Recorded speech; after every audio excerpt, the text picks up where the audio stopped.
Party वाले या फिर कोई भी पार्टी जब रैली के लिए गाड़ियाँ लाती है तो उस टाइम क्यों नहीं देखा जाता कि इसमें इतनी सवारियां हैं और इतनी ज़्यादा डाली गई हैं। ये इनको सोचना चाहिए और ख़ास करके ARTO डोडा क्या रूल और रेगुलेशन के साथ वायलेशन की जा रही है। ये लफ्ज़ मैंने क्यों कहा इस वीडियो में तफसील के साथ बताने की कोशिश करूँगा नाज़रीन किराम।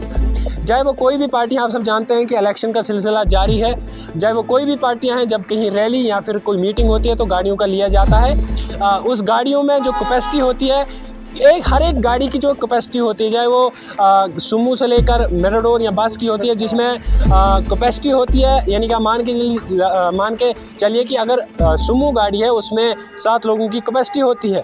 वो हम भी जानते हैं, आप लोग भी जानते हैं और ट्रैफिक वाले भी जानते हैं कि इसमें 7 लोग सवार हैं और पास है। लेकिन उसमें जब जलसा किया जाता है, चाहे वो कोई भी पार्टी है, उसमें 7 नहीं बल्कि 15 लोग बैठाए जाते हैं। मैंने खुद अपनी आंखों से देखा है मेटाडोर में, जिसमें 25 लोग सब के वो पास है उसमें, लेकिन उसमें 25 नहीं बल्कि दुगने में काम जाता है, यानी कि 50 से ऊपर लोग होते हैं। लेकिन ट्रैफिक वाले या फिर जो पुलिस महकमा है वो कहाँ पर होती है? जब कहीं सड़क हादसा होता है तो फिर नहीं बताया जाता कि जनाब ये इलेक्शन के लिए या उस कैंपेन में ये गाड़ी जा रही थी, किसी की जाने चली गई तो जाने दो। लेकिन सवाल ये मैं उठा रहा हूँ, मैं किसी पार्टी का नाम नहीं ले रहा हूँ या कि मैं ये नहीं कह रहा हूँ कि उस पार्टी ने ये किया, मैं आम एक बात कर रहा हूँ। आप लोग भी जानते होंगे, अगर आप लोग भी रैली में गए हैं, आपको भी गाड़ी में देखा होगा जहाँ 20 कैपेसिटी होती है और उसमें 40 बिठाए जाते हैं। तो ये सवाल एक मैं उठा रहा हूँ। अब इलेक्शन तो ख़त्म होने वाला है, अब कोई भी कैंपेन नहीं होगी, लेकिन इंतज़ामिया और ख़ास करके ट्रैफिक हुकाम पे एक सवाल पैदा होता है कि आप कहाँ पर हैं। अगर आप कहीं अगर जब आम ऐसे अगर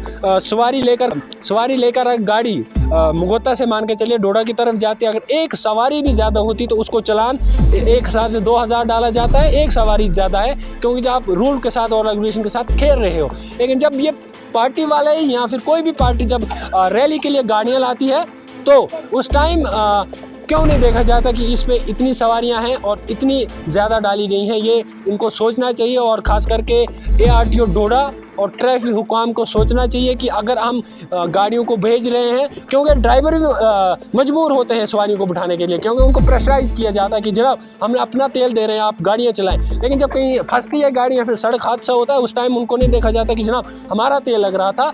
ड्राइवर और ख़ास करके जो कंडक्टर होता है वो मजबूर होता है गाड़ियाँ सवारियाँ उठाने पर और ओवरलोड करने पर। और इस पर एक सवाल है जो इंतज़ामिया पर उठ रहा है कि वो कहाँ पर है, अगर वो गाड़ियाँ यहाँ पर भेज रहे हैं या फिर नाके कहाँ पर लगाए जा रहे हैं आपके और आप चलान पे चलान कर रहे हैं। बहुत बहुत शुक्रिया।